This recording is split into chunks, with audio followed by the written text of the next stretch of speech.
Hello, how are you? Do you drink coffee in the morning? Then you need to watch this video to find out what you should do before having your coffee to prevent health problems, anxiety, metabolism issues. I'll explain everything to you. Stay until the end, you won't want to miss this.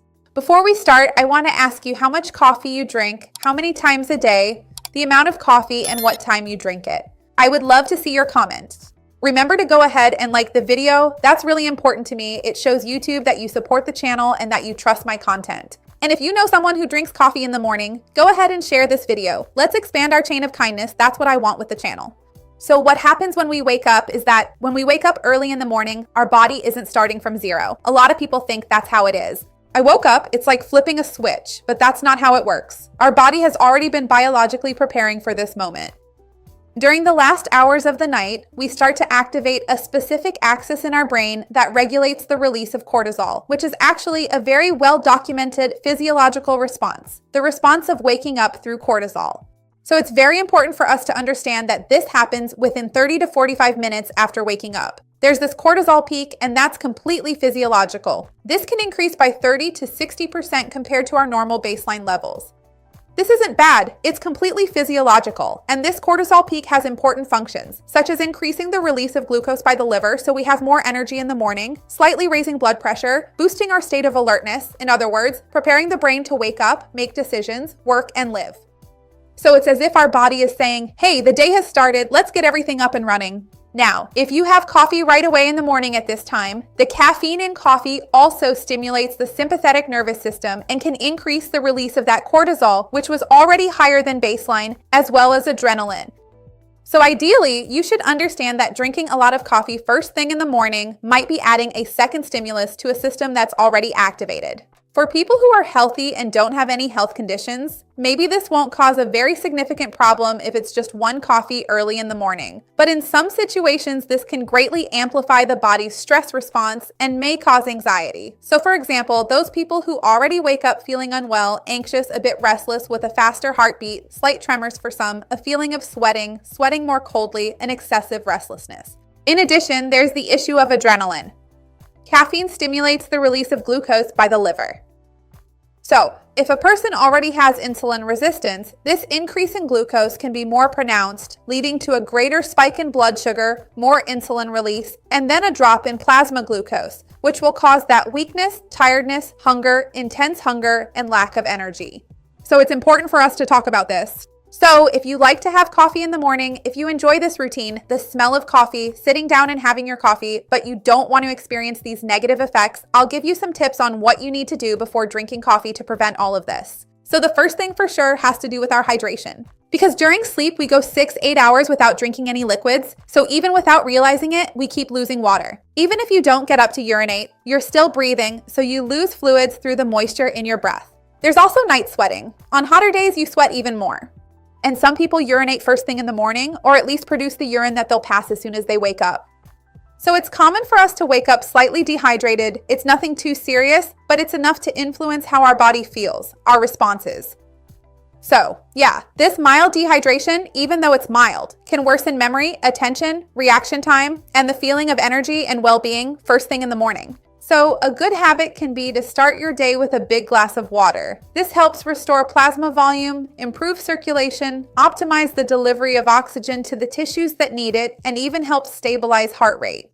So in practice, the ideal is that before your coffee, you manage to drink 1 or 2 glasses of water. If you're thirstier, if it's hotter, and so on, you can even increase that a bit because this way your body will already be hydrated and it will help reduce a little of the impact that caffeine has right when you start drinking it in the morning. Another super important tip is that before you actually have your black coffee, you should do your lightest movements of the day. I'm not telling you to exercise or anything like that, but just to get your body moving. Everyday things, really. Making your bed, opening the windows, tidying up the kitchen if needed, setting aside what you're going to eat at that moment and later throughout the day. Some people pack a lunchbox or a meal container, so organize that, get your things ready, and only after that should you stop to have your coffee. This way, you activate your circulatory system, and these movements, even if simple, help increase blood circulation, bring more oxygen to your muscles, and especially to your brain, reduce that sleep inertia. You start to get moving, and that improves things. It also improves insulin sensitivity, because any exercise helps to enhance insulin sensitivity and activates the nervous system in a physiological way without overdoing it. And by the time you go to have your coffee, a few minutes have already passed. It's not that automatic thing where the first thing I do is have a big cup of coffee, a large mug of coffee. It gives your body time to wake up, and you don't have that cortisol spike together with the coffee spike, which would generate a more stressful response for your body first thing in the morning. When you do things in this order, first some daily activities, then have your coffee, your body understands that the day has started, and this activation is more natural without necessarily relying on coffee to switch your body on to start your day. When you keep yourself active in those first minutes of the morning, even with simpler daily tasks, we're already stimulating the metabolism, mobilizing energy, and preparing our body. And after that, coffee comes into play in a scenario that is already more balanced. It stops being that crutch that many people rely on. I need coffee, otherwise I can't even keep my eyes open. It becomes more of a complement, which ends up creating an even more natural and healthier relationship with the food, with the drink. So this small adjustment in the order of your morning coffee can completely change the way you feel about coffee throughout the day, and you'll experience less fluctuation, less anxiety, and more stable energy for the vast majority of people. There's still another important point, because if you wake up and immediately drink a large amount of coffee, you might have a big release of adrenaline. This can happen to some people, and that can cause your liver to stimulate more production and release of glucose.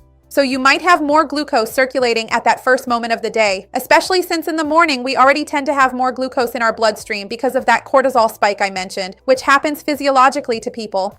And then what happens? Your brain will notice a higher amount of glucose there and will signal for insulin to be secreted. You might experience an abrupt drop in glucose levels right after drinking a large amount of coffee, which can cause sudden hunger, loss of energy, irritability, and even cravings for carbohydrates.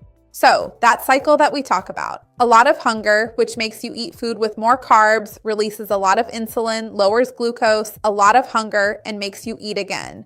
So you end up stuck in this cycle all day long, unable to properly control your eating, because sometimes when you're really hungry and your energy is very low, you won't feel like eating an apple. You'll end up reaching for bread, cookies, cake, something like that, foods that are more palatable and provide quicker energy. And this makes it even harder for you to control your blood sugar, make good choices, and even manage your body weight. Another problem with waking up and immediately drinking coffee before having water, or even before waiting a bit or eating something light, is how your stomach will react to this excess. Because coffee is quite acidic, and it stimulates the stomach cells to increase the secretion of acid, hydrochloric acid, and so on. So this can cause you to experience heartburn, acid reflux, gastric sensitivity, and especially if you already have some pre-existing sensitivity or any gastroesophageal issues, it can make the situation worse. So ideally, especially if you already have any issues related to your esophagus or stomach, you should have your coffee together with breakfast rather than on an empty stomach, along with something like an egg, some yogurt, or some bread that you prepare. In short, you should line your stomach first and then have your coffee right after. Because if you just throw coffee into a stomach that's been empty for hours and is eagerly waiting for food, it's increasing acid secretion, and that can make things worse. So ideally, you should eat first, have a lighter meal, and then drink your coffee along with that meal. So to sum up, if you're looking for some guidance on how to avoid the discomfort from coffee and the issues that drinking black coffee, especially first thing in the morning and in large amounts, can cause in your body, the idea is simple. When we wake up, we drink water to hydrate the body, then we go about our daily activities, wait a few minutes before actually having coffee, and when you do have coffee, have it with a light meal along with your usual breakfast so that your stomach isn't completely fasting and empty. This way, the coffee is received in a way that's gentler on your stomach lining and even your esophagus. So the idea isn't to eliminate coffee or say that coffee is bad, but rather to consume things in the right order at the right time and in the right amount, right? Too much coffee can also be harmful to us. So remember, if you have any health conditions or if you're unsure about the timing, how much to consume, or how to consume it, talk to your nutritionist or your doctor in your city. This video is for informational purposes only. Tell me if you do any of these things before having your coffee, or if you just wake up and go straight to the coffee maker, how does it work for you? I'd love to see your comment. Remember to like the video, that really helps me out, and share it with anyone who would enjoy it or needs it. Let's work together to spread this chain of kindness. That's what I want here with the channel. See you next time. Bye.